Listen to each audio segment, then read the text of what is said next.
Bem, dando uma pincelada aqui no contexto de Gálatas, nós temos visto que há um problema central na igreja de Gálatas. Há uma discussão se Gálatas era uma província com várias cidades, uma província romana, certo? Fundada em 25 a.C., ou se era um local, né, no norte da Síria, se era ali aquele local onde existiam os Gálatas. Alguns tendem para a Galácia do Sul, que são essa província, e outro para a Galácia do Norte. Isso não importa, só na datação. E há um problema central aqui. Qual é o problema central?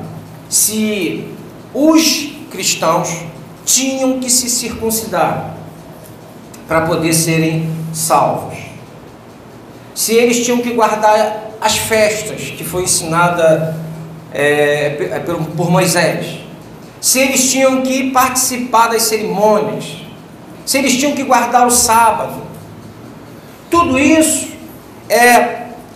fez com que alguns apóstolos desceram, não aqueles apóstolos que vocês conhecem, que a gente já conhece, mas outros apóstolos, outros judeus, denominados apóstolos também, no sentido de enviados, e eles começam então a dizer que aquele grupo que está lá, na Galácia, tem que se circuncidar. Paulo fica sabendo disso, volta, e ele então começa a brigar. Não pode, isso não pode. Aí ele chega a dizer que se tem alguém que prega um evangelho diferente daquilo que ele pregou, que seja o quê? Anátema.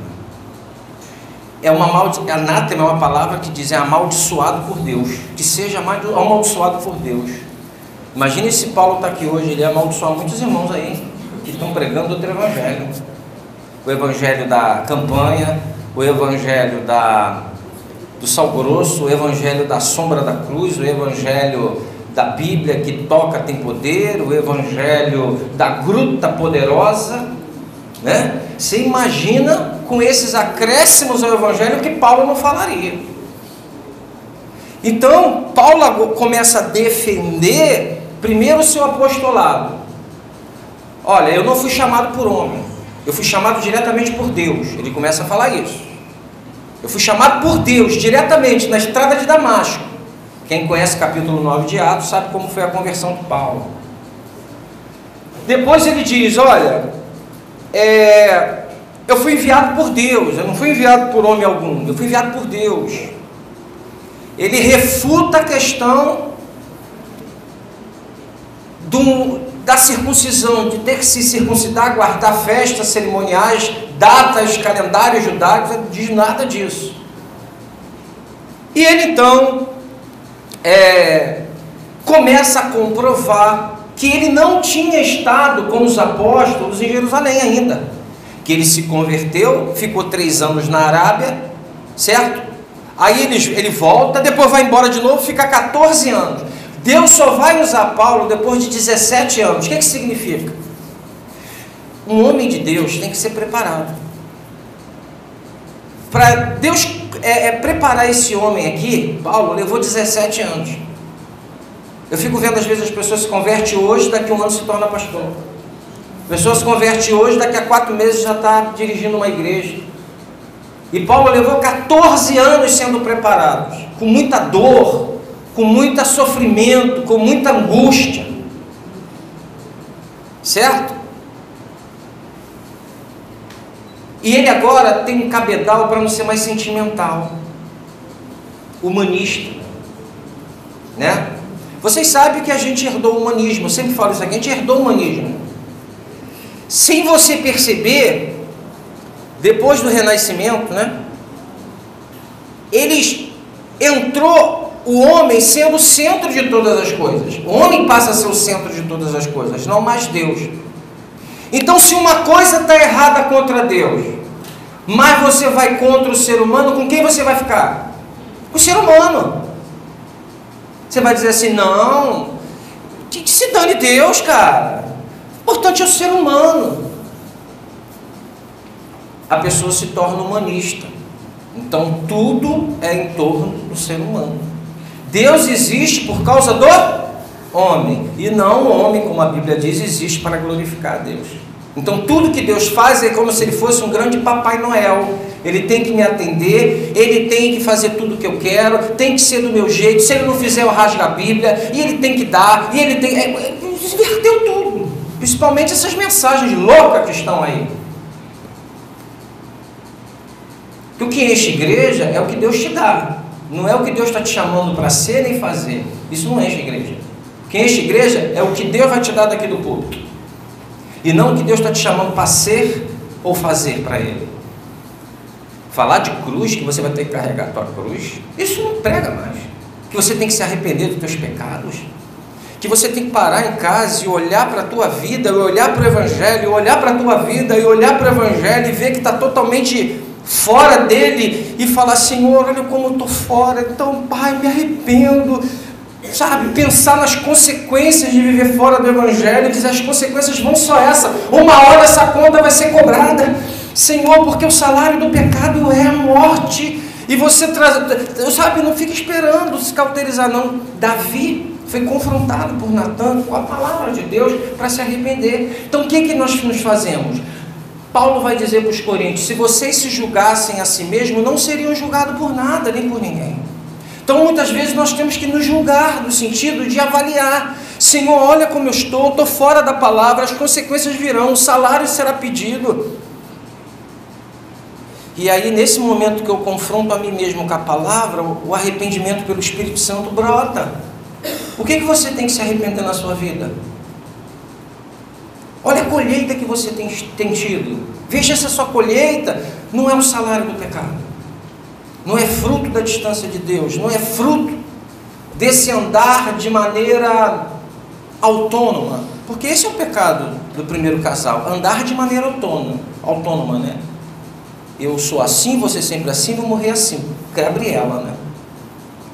Ou então, eu sou meu Deus, eu faço a minha vontade, mas a vontade de Deus está ali, não, mas eu faço a minha, não, mas a de Deus está revelada, não, mas eu faço a minha. Uma hora Deus pesa a mão, porque é necessário, é por amor, porque Deus disciplina quem? Se Ele não ama, Ele entrega as paixões. Romanos vai dizer que Deus entrega as paixões, Deus deixa, mas quem Ele ama, Ele... porque Ele deixa 99 ovelhas no aprisco e vai buscar uma que é dele, porque Ele ama. Gente, o verdadeiro amor fala a verdade. O verdadeiro amor não bajula. Fiéis são as feridas feitas por aquele que ama. Se você tem um amigo que bota a mão na tua ferida, dá glória a Deus, porque talvez você só vai ter ele na vida.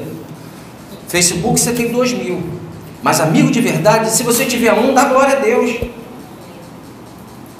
Porque você acha que esses caras que estão querendo arrebanhar seu dízimo aí são seus amigos? Não, eles não estão pregando a verdade, eles não querem. Eles não têm coragem de pregar a verdade para você, sabe por quê? Porque a palavra de Deus diz que quando a verdade é pregada, dá coceira no ouvido das pessoas que não nasceram de novo. Elas não aguentam. Ai, eu quero aquela palavra que Deus dá bênção, Deus é fiel, Deus cura, Deus faz filho brotar de onde não tem condições. Deus é fiel, Deus abre porta de emprego, Deus glorifica, Deus prospera, Deus levanta, Deus exalta, Deus abate, Deus enriquece, Deus empobrece. Mas existe a santidade dele, a separação para ele. E a santidade que Deus requer da gente não é uma santidade feita pela sua boa vontade. Não é uma santidade que você diz: eu vou ser santo, eu não vou beber mais,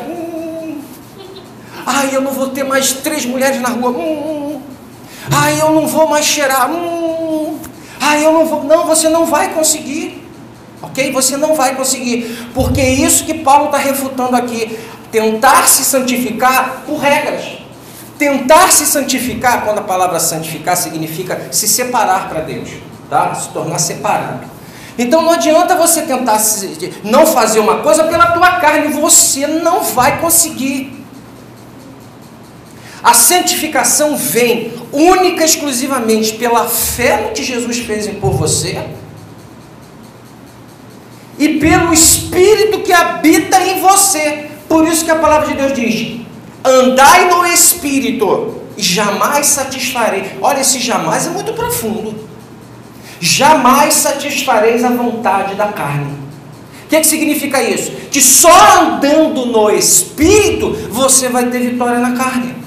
Agora, se você tentar, não, a Bíblia diz isso, eu não posso fazer, diz aquilo ali, a lei diz para não fazer aquilo outro, você não vai conseguir. Porque ninguém se santifica pela lei. A gente se santifica pela fé no Senhor Jesus Cristo e pelo andar no Espírito. Mas muitos não têm o Espírito. Como é que vai andar no Espírito se não tem o Espírito? Ou ainda não entenderam o Evangelho. Há muita gente dentro da igreja que não entendeu o Evangelho. Gente, eu estou pregando para vocês aqui, eu vou parafrasear um pastor, um puritano, chamado Richard Baxter. E ele dizia o seguinte: preguei durante 10 anos na igreja, decidi visitar as pessoas de casa em casa, para perguntar como é que estava o ensino, para perguntar como é que estava. Sabe o que cada uma delas me disse? Elas não entendiam o que eu estava falando. Elas não entendiam o que eu estava falando. Eu estava pregando e ela não estava entendendo. Então eu passei a todo dia visitar um membro, 2, e lhe expor o Evangelho, explicar direitinho o Evangelho, porque eles não entendiam.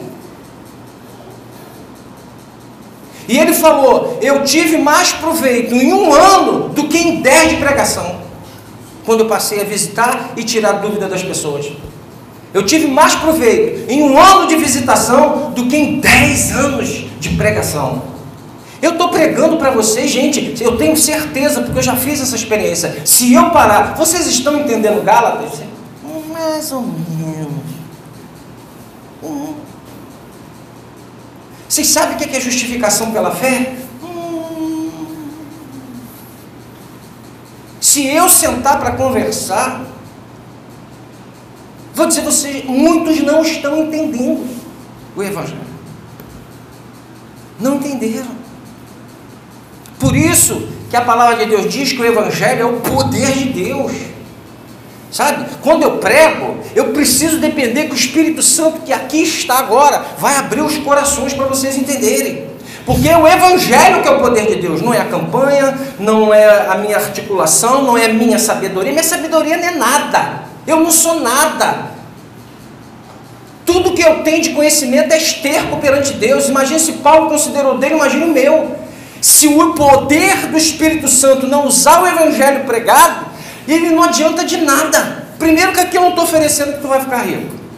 Segundo, que eu não estou dizendo que você desse seu dízimos e suas ofertas, Deus vai te abrir todas as portas do mundo, você vai virar Bill Gates ou Steve Jobs. Então não tem nenhum atrativo. O Evangelho não tem atrativo. Diga para o teu irmão assim: o Evangelho não tem atrativo humano. É por isso que a palavra de Deus diz, é totalmente contramão na nossa natureza. Negócio de amar inimigo, perdoar o inimigo, 70 vezes 7, andar segunda milha, que isso é loucura para o homem. Por isso que Paulo vai dizer, o Evangelho é loucura para aqueles que se perdem. É loucura. Está na contramão da sociedade. Por isso que é necessário você crer na cruz para que o Espírito Santo...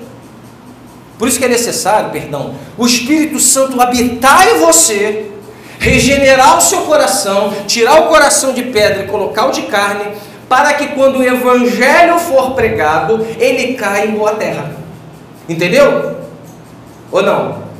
Não é ouvir o Evangelho e aí, não. Deus trabalha no teu coração. Deus trabalha na terra. Essa é uma parábola do semeador? Uma cai aqui, cai ali, a última cai em boa terra?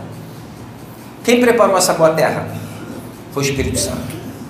Então é necessário Deus tirar o teu coração de pedra, colocar o de carne, preparar esse coração, para que quando você ouça o Evangelho, ela caia e frutifique.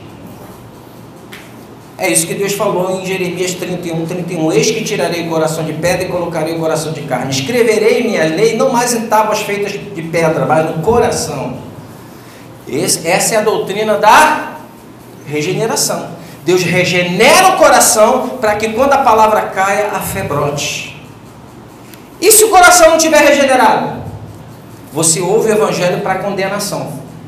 O que é isso, pastor? Um dia você vai chegar na presença de Deus e dizer, mas eu nunca ouviu sim. Você não é aquele careca que você estava sentado lá na igreja?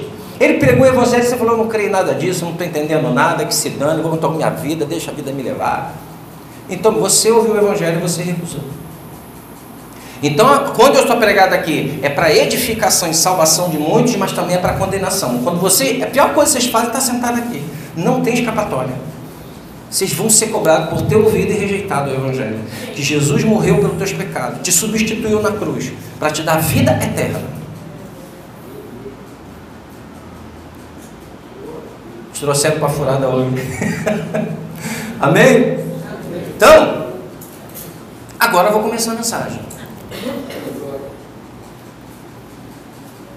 Gálatas 2:1. 14 anos depois, fui outra vez a Jerusalém com Barnabé, levando também Tito. Fui em obediência a uma revelação e lhes apresentei o evangelho que prego entre os gentios. Mas fiz isso em particular aos que pareciam de maior influência, para não correr ou ter ocorrido em vão. Mas nem mesmo Tito, que estava comigo, sendo grego, foi obrigado a submeter-se à circuncisão. Circuncisão é tipo uma fimose, tá? Era um pacto feito com Abraão e todos os judeus têm que se circuncidar no 8º dia. Circuncidar no 8º dia. E árabe também faz isso. E isto surgiu por causa dos falsos irmãos que se haviam infiltrado para espreitar a liberdade que temos em Cristo Jesus. E nos reduzir a quê? Te reduzir a escravidão. Não, se você não fizer isso aqui, a bênção não vem. Se você não fizer aquilo outro, a bênção não vem. Nossos irmãos, eu digo para vocês, são nossos irmãos, mas estão fora do Evangelho. Gente que nasceu de novo, que eu conheço, mas estão fora do Evangelho. Estão fora do Evangelho. E eu falo isso de frente com qualquer um deles, porque meu respaldo é na Bíblia.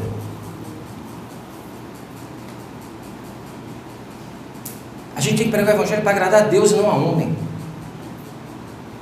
O negócio de agradar a homem é furada, tem que ser o Evangelho genuíno, puro, não invenções e articulações humanas. Vamos lá. A esses não nos submetemos por um instante sequer, para que a verdade do Evangelho permanecesse entre vocês. E quanto àqueles que parecem ser alguma coisa, o que eles foram no passado não me interessa. Deus não aceita a aparência do homem. Esses, digo, que pareciam ser de maior influência, nada me acrescentaram. Já viu aquelas pessoas que chegam, aquele pastorzão, Paulo não tinha esse negócio de aparência. Ele não, terno, Paulo não tinha esse negócio de aparência. O Evangelho é reto, mesmo, é papo reto. Pelo contrário, quando viram que havia sido confiado o Evangelho da incircuncisão, assim como a Pedro foi confiado o Evangelho da circuncisão, pois aquele que operou eficazmente em Pedro para o apostolado da circuncisão, ou seja, dos judeus, também operou eficazmente em mim para com os gentios, ou seja, aqueles que não são judeus. E quando reconheceram a graça que me foi dada, Tiago, Cefas e João, que eram reputados colunas, estenderam a mim e a Barnabé a mão direita da comunhão, a fim de que nós fôssemos para os gentios e eles fossem para a circuncisão. Somente recomendaram que nos lembrássemos dos pobres, o que também me esforcei para fazer. Espírito Santo, senti, eu não sou nada. Agora, eu entendi a revelação que diz o Evangelho é o poder de Deus, e eu quero pregar esse Evangelho. Se é o Evangelho que é poder de Deus, eu tenho que pregar genuinamente esse Evangelho, não a minha arte imaginação, porque senão não é poder de Deus essa arte imaginação, é manipulação, é encheção de linguiça. Mas eu quero pregar o genuíno Evangelho para que ele seja o poder de Deus. Espírito Santo, passeia em nosso meio, abre corações, abre mente, e dá capacidade, Senhor amado, vinda do alto de pregar esse Evangelho, porque eu não a tenho. Se comigo, Espírito Santo, pela tua misericórdia e graça, cumpra o teu propósito, em nome do teu Filho Jesus. Amém, Senhor. Amém. Então, queridos, hoje a gente vai estar observando o apostolado de um para os gentios e de outro para os judeus.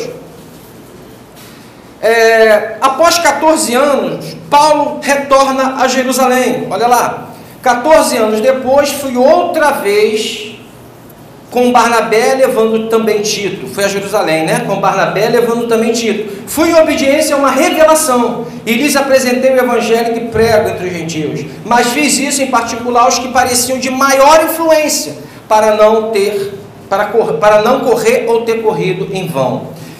Ele leva Barnabé e Tito. Por que ele leva Barnabé e Tito? Ao contrário do que ensinam vocês, quando dizem assim, onde estiver 2 ou 3 reunidos em meu nome, ali eu... Será que nunca passou para a cabeça de vocês? Então quer dizer, se tiver um, Deus não está? Já passou isso na cabeça de vocês? Onde tiver 2 ou 3 reunidos em meu nome, ali eu estou. Então quer dizer, onde tiver um, Deus não está? Será que esse não bate não, esse ensino, Regina? Será que não dá para entender? É porque na lei ficou estabelecido que todo tipo de testemunho deveria ter 2 ou 3 testemunhas. O termo que Jesus está falando ali no Evangelho é legal. Ele não está querendo dizer que onde tiver 2 ou 3 ele está reunido, como muita gente se usa. Não tem nada a ver, é uma situação legal que está sendo resolvida ali. Precisa de 2 ou 3 testemunhas. É por isso que Paulo leva Barnabé e Tito, para ser testemunha do Evangelho que ele vai ensinar, vai expor aos apóstolos, né? Para dizer, ó, eu estou pregando esse Evangelho. E ele diz uma coisa interessante, que ele subiu por uma revelação. Paulo não foi porque se sentiu obrigado, Paulo não foi porque alguém revelou para ele, essa revelação foi Deus com ele, foi um impulso do Espírito Santo nele dizendo, vai. E ele sobe em relação a essa revelação, sabendo que ele está longe dos profetas de Jerusalém, dos apóstolos, ele está longe. E ele sobe com o impulso dessa revelação de Deus. Todo o evangelho de Paulo foi dado diretamente pelo Espírito Santo. Ele não consultou os apóstolos, como eu falei semana passada. Então quer dizer que eu posso, né? Eu posso ter uma revelação também, montar uma igreja, fazer... Não se faz mais isso, hoje acabou, o cânon está fechado. Ok? Ele era um apóstolo. Ele foi comissionado por Deus. Ele foi chamado diretamente pelo Senhor. E o Espírito Santo revelou tudo a ele, para ele continuar com a característica de apóstolo. Se ele aprende dos demais, ele era então um presbítero. Ele aprendeu dos demais. Os apóstolos aprenderam diretamente de quem? De Jesus, 3 anos. Paulo agora vai aprender diretamente de quem? De Jesus. O Espírito de Jesus está ali, ensinando a ele. E ele diz, eu vou em uma revelação, levando Tito e Barnabé. Fui em obediência a uma revelação, e lhes apresentei o evangelho que prego entre os gentios. Mas fiz isso em particular aos que pareciam de má influência, para não correr ou ter corrido em vão. Ainda existiam judeus que tinham se convertido, mas estavam muito presos ainda às regrinhas da lei. Se Paulo chega ali e diz assim, não precisa circuncidar, não precisa guardar calendário, ia ser um escândalo. E ele então chama os de maior prominência, que era quem? Tiago, João e Pedro. Ou Pedro chama Tiago. Ok? Mas nem mesmo Tito, que estava comigo, sendo grego, foi obrigado a submeter-se à circuncisão. E isto surgiu por causa dos falsos irmãos. Você sabia que você tem falsos irmãos? Mas eu não falo isso, pastor. Paulo falou, eu não posso falar. Jesus falou e eu não posso falar? Jesus falou o quê? Cuidado, o joio e o trigo vai estar pertinho do outro. Não arranca, porque um tempo vai sair. Não é assim? Ele vai dizer, isso surgiu por causa dos falsos irmãos que se haviam infiltrado. Você pode crer uma coisa, isso é bíblico, tá? A maioria dos falsos profetas não vem de fora, as pessoas não querem nem saber de Jesus lá fora, gente. As pessoas estão cegas, elas estão mortas espiritualmente. Elas vão tateando em todas as religiões, tentando buscar Deus, entender quem Ele é. Cristo vem por revelação. E aqui ele diz assim, ó, por causa dos falsos irmãos que se haviam infiltrado para espreitar a liberdade que temos. Da onde sairão os falsos profetas? Dentro da igreja. E a gente tem medo de confrontar, deixando o lobo se levantar e arrastar, porque a gente tem medo. E o tempo todo falou, vai sair do meio de vocês. Jesus falou, vai sair do meio de vocês. E a gente com humanismo, com o politicamente correto, com medo. Essas pessoas destroçam a igreja, separam a igreja, dividem a igreja, roubam a gordura da ovelha, fazem comércio dela. E a gente não abre, a gente não fala, a gente não confronta na palavra.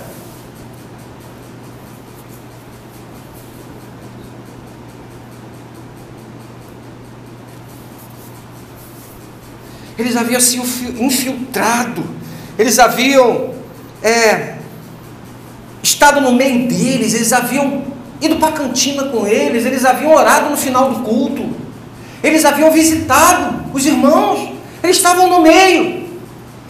Gente que passou-se a gostar, gente que passou-se a ter consideração. Agora o interessante é o seguinte, o texto diz: mas nem mesmo Tito, que estava comigo, sendo grego, foi obrigado a submeter-se à circuncisão. Quem tem uma visão panorâmica da Bíblia já deu um problema aí, ou não? Quem detecta o problema aqui? Quem tem a visão panorâmica da Bíblia, de todos os livros, já detectou um problema aqui. Qual é?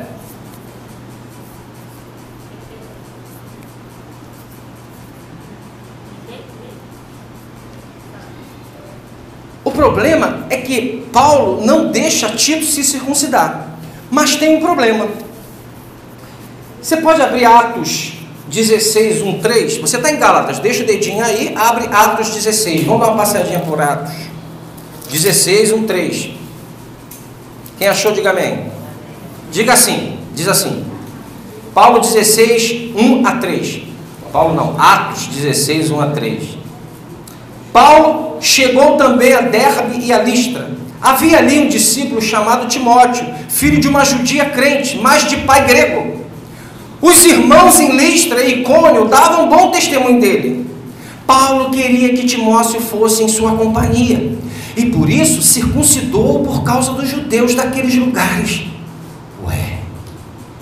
Ele proíbe Tito de ser circuncidado, mas agora ele circuncida Timóteo? Isso é uma contradição. Quem não conhece a palavra, é a contradição aqui. Por que ele permite circuncidar e circuncida Timóteo e não permite Tito? Olha o que acontece. Paulo queria que Timóteo fosse em sua companhia e por isso circuncidou, por causa dos judeus daqueles lugares, pois todos sabiam que o pai dele era, a gente sabe que a avó dele era Lloyd, e a mãe dele se chamava o quê? BD, Jesus. Quem falou aí, Nilson? Oh, glória a Jesus, está fazendo efeito. Sabiam que o pai dele era grego, a avó Lloyd e a mãe Eunice. Ao passar pelas cidades, entregava aos irmãos as decisões tomadas pelos apóstolos e presbíteros de Jerusalém, para que observassem. Assim as igrejas eram fortalecidas na fé, dia a dia aumentando em número. A primeira coisa que a gente observa aqui é que Tito não foi circuncidado, foi proibido, mas Timóteo foi circuncidado. E mais, Paulo está batendo com o negócio de circuncisão, e aí ele permite que outros se circuncidem? Não só isso, não só isso. Abre comigo ainda aí em Atos, o capítulo 18 e 18. É só virar 16 e vai para 18. Quem achou, diga amém. Paulo ficou ainda muitos dias em Corinto. Por fim, despedindo-se dos irmãos, navegou para a Síria, levando em sua companhia Priscila e Áquila. Antes de embarcar, rapou a cabeça em Secreia, porque tinha feito voto. Quando chegaram a Éfeso, Paulo deixou ali Priscila e Áquila. Outra cerimônia lá, né, da lei, outra parte da lei, ele agora faz um voto de nazireu. O voto de nazireu, você raspava o cabelo, você não cortava mais o cabelo, né? Você deixava ele crescer. Sansão tinha voto de nazireu, não podia tocar em ninguém morto, nem animal, não podia tomar bebida forte, eu tenho que parar de falar rápido, não podia tomar bebida forte, e não podia rapar a cabeça até o voto terminar. Mas isso não é judaizante? Ele está fazendo coisas de judeus? Ele não está batendo firme aqui em Gálatas? Quem pode me dar resposta sobre isso? Meus diletos, estudantes, membros do reino de Deus. Então vamos continuar? Vamos ver se agora vai. No capítulo 21, abre 21. A gente está no 16, 18 e 21.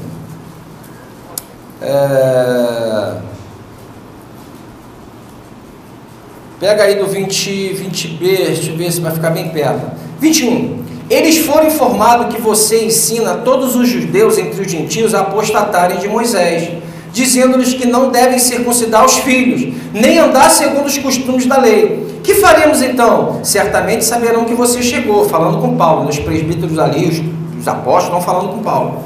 Faça, portanto, o que vamos dizer. Estão entre nós 4 homens que voluntariamente fizeram voto. Leve esses homens, participe da cerimônia de purificação com eles e pague a despesa. Olha, quando se entregava o voto, tinha um gasto bem pesado nessa época. Assim todos saberão que não procede a informação que receberam a respeito de vocês, e que, pelo contrário, você mesmo vive de conformidade com a lei. Quanto aos gentios que creram, já lhes transmitimos de decisões, para que se abstenham das coisas sacrificadas a ídolos, do sangue de carne de animais sufocadas e da imoralidade sexual. Então essa tinha sido a decisão do capítulo 15 de Atos do Concílio de Jerusalém, para que os gentios que se convertessem só se guardassem disso, da imoralidade, de comer animal sufocado com sangue por causa dos judeus que não comiam, ok? E dos ídolos. Beleza. Então Paulo circuncida Timóteo. Paulo faz um voto de Nazireu. E Paulo participa lá da cerimônia de entrega de um voto. Como aqueles apóstolos, falsos irmãos que foram pregar o evangelho lá em Gálatas, aliás, deturpar o evangelho em Gálatas, né, Lucas? Você me responde agora. Como eles não refutam Paulo?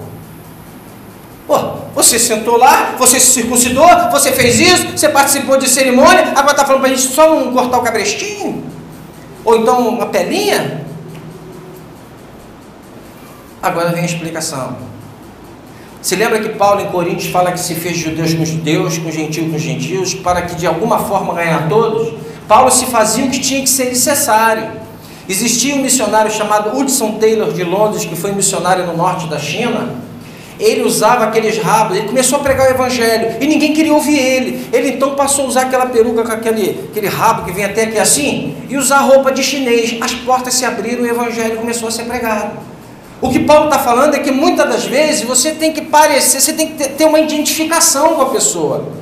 E aí está a motivação. Paulo não circuncidou Timóteo para a salvação. Paulo não circuncidou Timóteo para que ele viesse a ser um meio para ser agradável a Deus, guardando alguma coisa de Moisés.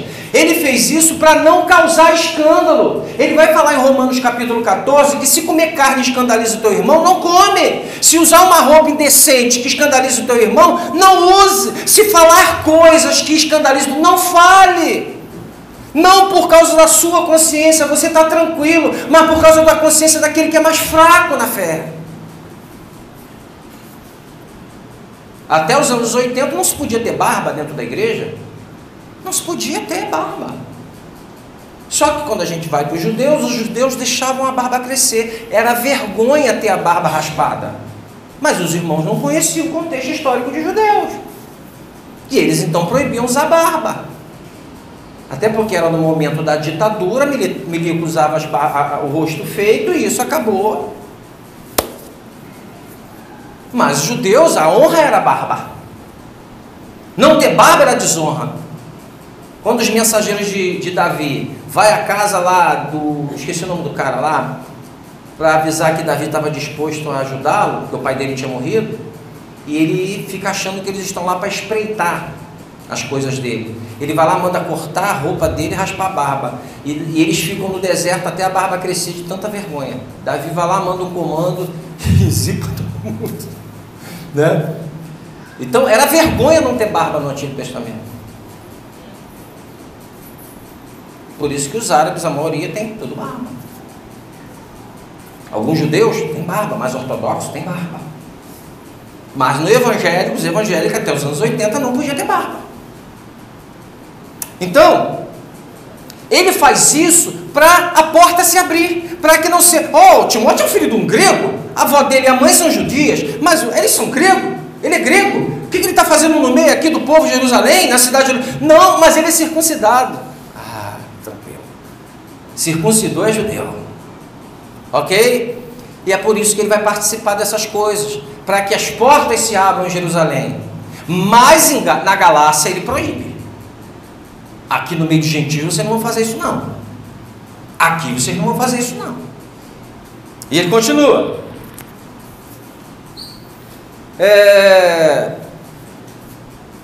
Ele impede o retrocesso à escravidão.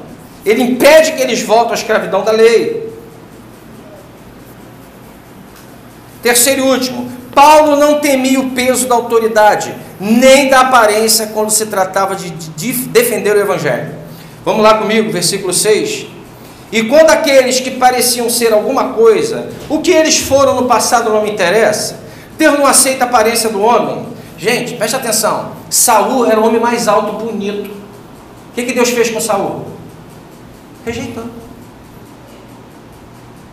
Um dos filhos de Jessé era o mais bonito. O que ele fez com os filhos de Jessé? Rejeitou. Ficou com um mirradinho lá de 17 anos, que cuidava das ovelhas. Deus não se interessa pela aparência, a gente que se interessa. Se o cara está de terno, é doutor. Se ele está com uma roupa assim normal, é sei lá o quê. Nós julgamos muito pela aparência. Paulo não faz isso. Paulo não faz isso. Ele diz, não me interessa o que eles foram no passado. Deus não aceita a aparência de um homem. Talvez você fale, mas eu sou tão feio, será que Deus me ama? Deus está olhando a sua alma. Deus está olhando o seu coração. Deus não está preocupado se você está gordinho, se você está magrinho. Deus está vendo o seu coração, se é fiel a Ele, se obedece a Ele, que esmurra até para não ser reprovado no Evangelho, como disse Paulo. É isso que Ele está vendo no seu coração. Ele não está vendo se você é bonito. Paulo era um cara baixinho, careca, glória a Deus, careca, e de perna arqueada. Você imagina? Vinha Paulo escrevendo aquelas coisas poderosas, ele, caraca. Aí quando chega Paulo, segundo a Coríntios vai dizer isso, pô, eu pensei que ele era um cara, né? Falava tão bem, igual radialista quando escuta, boa noite, estamos aqui. Aí quando vai ver o cara, meu irmão, como é? Ou então o susto que a gente tem quando é Anderson Silva, né? Aquele cara enorme, fala aranha, tudo bem. É um problema. E Paulo, quando chega com aquela marra toda, careca, baixinho, perna arqueada. Ainda problema no olho, talvez, né? Vocês tirariam os olhos para me dar, a gente não sabe muito bem, mas provavelmente tinha um problema no olho. E ele, ó. Porque Deus não olha a aparência, Deus olha o coração. Gente, quantos problemas deixariam de existir nos casamentos, nos relacionamentos, se nós parássemos de olhar o exterior somente? Eu digo para minha esposa, se tu partir para a glória, primeiro do que eu acho que eu não caso, gente. Eu vou ter critérios muito grandes para estar com alguém. Sabe por quê? Quando pega as duas escovas de dente, meu amigo, as diferenças ficam gritantes. O que era pequenininho, agora se torna enorme. O que a pessoa aceitava em você, agora quer que tu mude. A gente quer pegar para mudar, porque não pega pronto. O que o senhor está falando, pastor? Procura ver o caráter da pessoa. Procura ver se honra pai e mãe, se são bons filhos. Procura saber com os amigos se é uma pessoa de caráter, se é uma pessoa que dá frutos bons ou frutos ruins. Mas o que a gente quer fazer? Estou sentindo.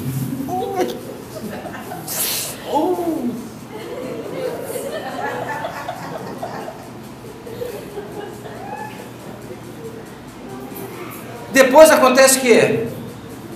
O homem também chora, menina, morena, chora. O divórcio começa no namoro. No namoro tu sabe se vai se divorciar ou não, cara. No namoro você já sabe. Cara, depois que a gente fica meio velho, barbudo, tem relações que a pessoa chega pra mim e fala assim, isso não vai dar certo não. Já errei. mas a maioria é batata. É por isso que Deus dá experiência de vida para o teu pai, para tua mãe, para tu ouvir Ele, cara. Ouça teu pai e tua mãe. Eles têm experiência de vida. Eles já percebem um mau caráter, já percebem alguém que vai te fazer sofrer no cheiro. Claro, tem umas mães excessivamente ciumentas que não pode chegar nenhuma raposa no galinheiro, que aí bota para fora. Isso aí é difícil. Mas eu estou falando mães coerentes, pais que querem o melhor. Todas as namoradas que eu tive, que minha mãe torceu o nariz, foi ruim. A gente pega a maturidade, a gente começa a sentir o cheiro. Eu duvido se quando teu filho ou tua filha começou a namorar aquela bênção, você não falou, olha, e ele mandou, hoje quem está sofrendo é você junto com ele. Porque quem sofre não é só quem casou não, sofre pai, sofre mãe, sofre irmão, sofre todo mundo. Esse negócio eu faço o que eu quero. Meu irmão depois segura todo mundo, segura avó, segura avô, segura mãe, segura geral. Sofre todo mundo junto, porque somos uma cadeia, corrente, elos unidos. Mas o jovem espera botar 30 anos para dizer assim, se eu fosse mais novo não faria isso. Quantos aqui já não falaram isso que passaram dos 40? Se eu fosse mais novo não faria isso. Mas sabe porque não ouviu. Tem uma pessoa aqui que eu não vou falar para não gerar ciúme, que é uma pessoa que não toma decisão sem consultar pessoas mais velhas, ou pessoas coerentes, mais novas, mas coerentes. Ouve todo mundo. Não era assim Salomão? Salomão não tomava conselho. Ele disse, na multidão de conselheiros a sabedoria. Então ouve todo mundo. Antes os reis eram assim, mas a gente acha que nós achamos que somos autossuficientes. Eu tomo do meu nariz. A gente repete Manuel Kant, né? Tenha a hombridade de pensar com seus próprios raciocínios. Aí a gente vai e se esborracha. Porque o verdadeiro sábio não é o que aprende com seus erros. O verdadeiro sábio aprende com o erro dos outros. Caramba! O verdadeiro sábio aprende com os erros dos outros. A palavra de Deus, então, é uma sabedoria só. Reme o tempo, porque os dias são maus. Reme o tempo. Jovem, cai dentro, estuda. Resolve o teu problema para tu não ficar com 25 anos precisando de dinheiro do pai e da mãe para pegar uma passagem para ver a namorada. Eu não estou falando com ninguém não, tá? Estou falando só que você precisa ter a tua independência. Pensa no teu futuro. Se tem a liberdade financeira primeiro, ou uma liberdade para você agir. Então depois vai morar como eu morei, no puxadinho da sogra. Quem já morou no puxadinho da sogra, da glória a Deus? Quem já morou no puxadinho da sogra? Porque era assim, cara. A gente fazia as besteiras, depois migrava para a casa da mãe ou do pai, parte da mãe ou do pai. Aí ficava lá naquele quarto fechado, vendo aquela televisão. Ia para a cozinha e fechava a porta, porque quer liberdade. Então a porta só vive fechada. Só vive fechada. Não é? Não pode discutir mais alto para ninguém ouvir. Você não tem liberdade. Por isso que a palavra do Senhor diz, né? O que ela diz lá? Deixará pai e mãe e... para construir uma nova família, novas perspectivas, acertar os ponteiros. Ok ou não ok? Mas isso precisa ter cabeça. Então você está numa igreja que está te ensinando sabedoria de vida para você não sofrer. A palavra de Deus ensina isso. Mas quantos querem ouvir? Quantos querem ouvir? Ninguém. Não, ninguém não. Tem muita gente aqui que ouve. Glória a Deus!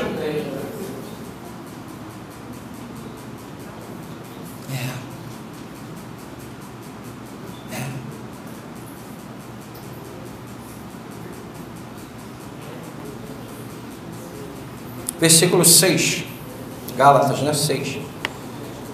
E quanto àqueles que pareciam alguma coisa, o que eles foram no passado não me interessa, Deus não aceita a aparência de homem. Esses digo que pareciam ser maior influência, nada me acrescentaram. Pelo contrário, quando viram que me haviam sido confiado o evangelho da incircuncisão, assim como a Pedro foi confiado o evangelho da incircuncisão, pois aquele que operou eficazmente em Pedro para o apostolado da circuncisão, também operou eficazmente em mim para com os gentios. Então o que ele diz? Não me acrescentaram nada. Ninguém falou assim, não, o que você está pregando está errado. Não, eles falam, show de bola.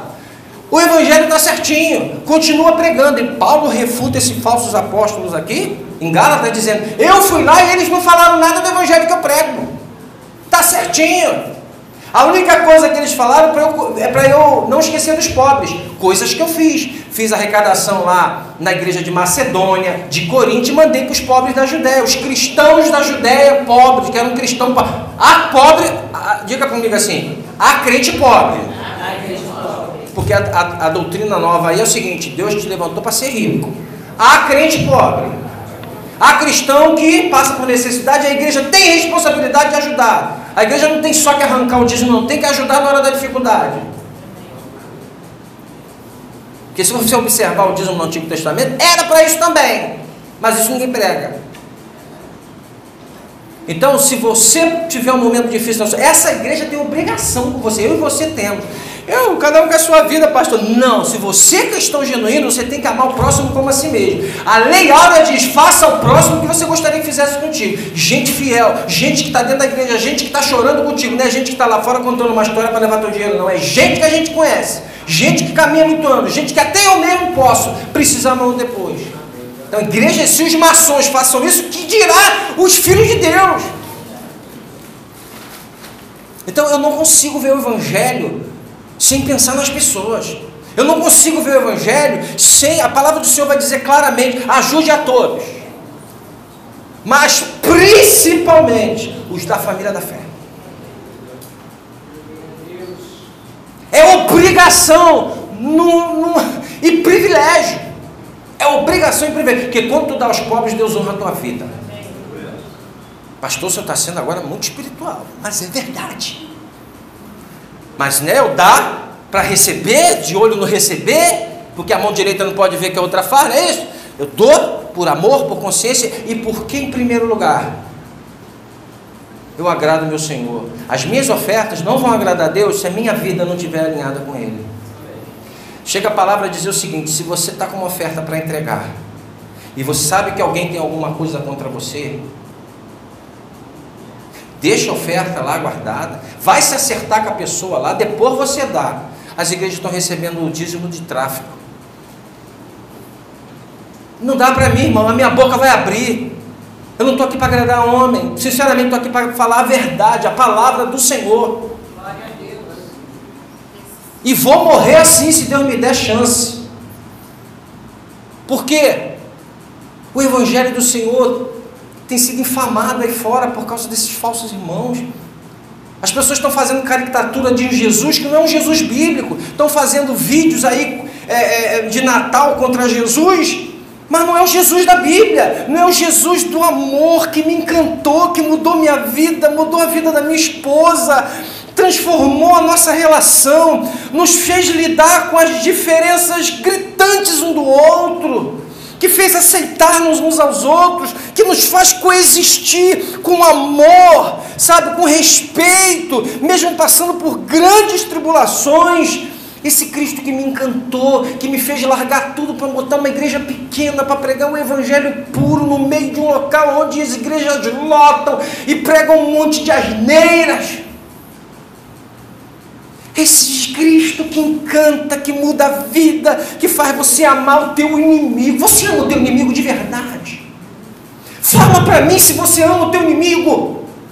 Fala para mim se você cumpre a lei áurea. Farás ao próximo o que você quer que faça contigo. Será que você faz o próximo realmente o que você gostaria que ele fizesse contigo? Quantas vezes alguém te chamou e você deu desculpa para não fazer? Quantas vezes alguém precisou de você e você não faz ao próximo o que você gostaria que fizesse contigo? Mas quando fazem com a gente pega uma metralhadora e larga o dedo, esquecendo que eu erro, ele erra, mas eu também erro. É por isso que arrependimento e perdão tem que estar em qualquer relacionamento. Se não tiver, é vala. Porque eu erro. Deus colocou a lei moral dentro da gente. Eu não preciso Bíblia para provar que Deus existe. Em qualquer parte do universo, qualquer lugar da face da terra, todo mundo tem a noção do certo e do errado. Quando alguém briga assim, não, mas você não devia ter feito isso, não, mas você fez aquilo, o que é? É a lei moral dentro dele, com um padrão de certo e errado. Quem colocou isso dentro dele?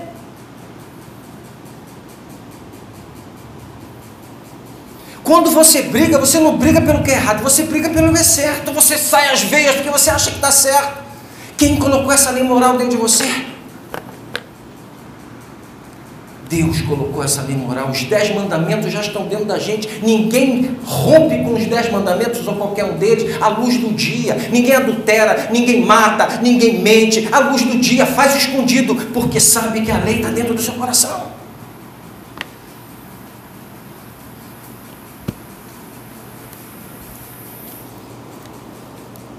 Nós falhamos o tempo todo de fazer ao próximo o que gostaria que fizesse conosco. É por isso que você precisa de um Salvador.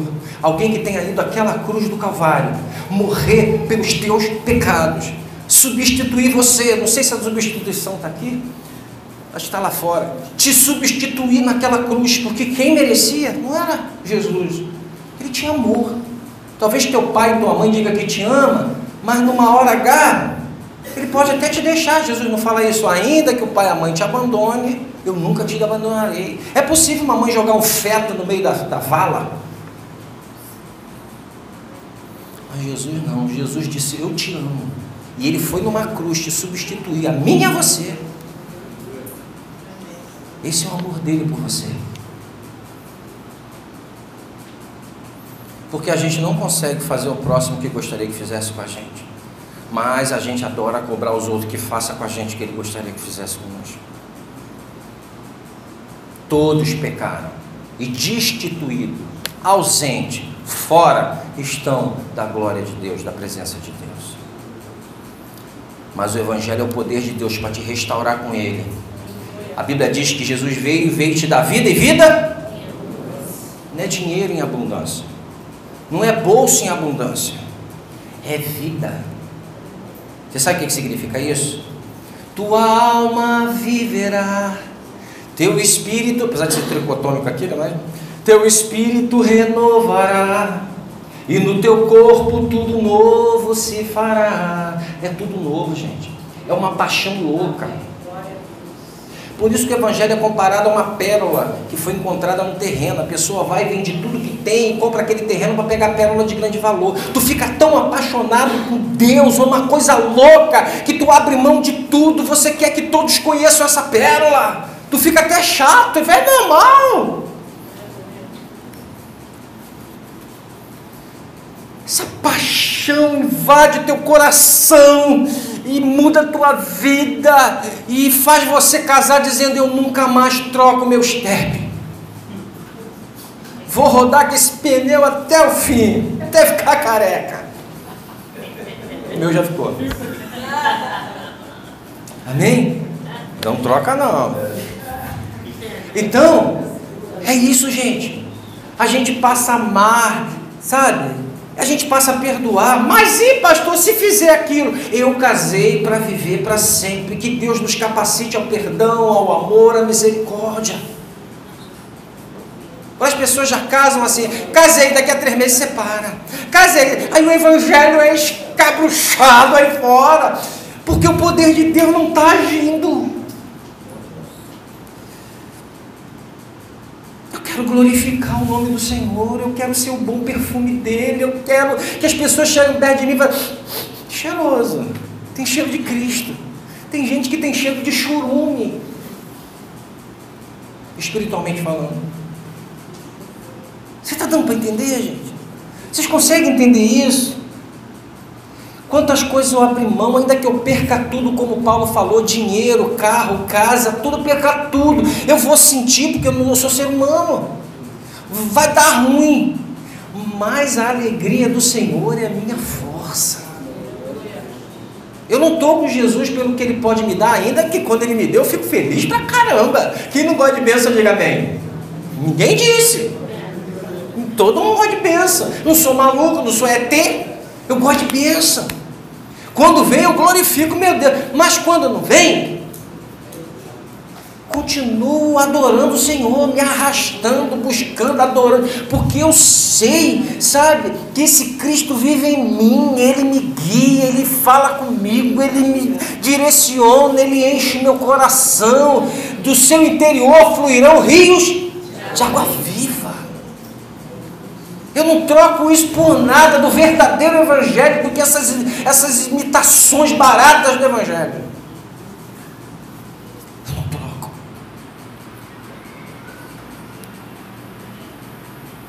Os apóstolos então estendem a destra de comunhão para Paulo. Significa, estamos juntos. E é esse evangelho que eu estou em cima. Paulo vai chegar um momento e vai dizer: sede meus imitadores como eu sou de Cristo. Sabe um homem falar isso? Você pode falar isso para alguém na tua casa? Você pode falar isso para alguém na tua casa? Sede meus imitadores como eu sou de Cristo. Paulo era um homem como você, gente. Como eu e você. Sujeito a todas. A minha pergunta: você pode falar isso para o seu filho? Seja meu imitador como eu sou de Cristo? Você pode falar isso para o teu filho? Seja meu imitador como eu sou de Cristo. Mas é mais fácil falar assim, ó: faz o que eu mando, não faz o que eu faço. Mas não esqueça que criança aprende pelo exemplo. Não é pelo se fala. Falar, meu amigo, até papagaio fala. E louva. Mas viver.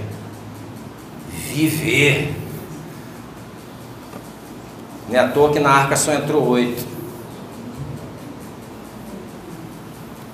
Amém?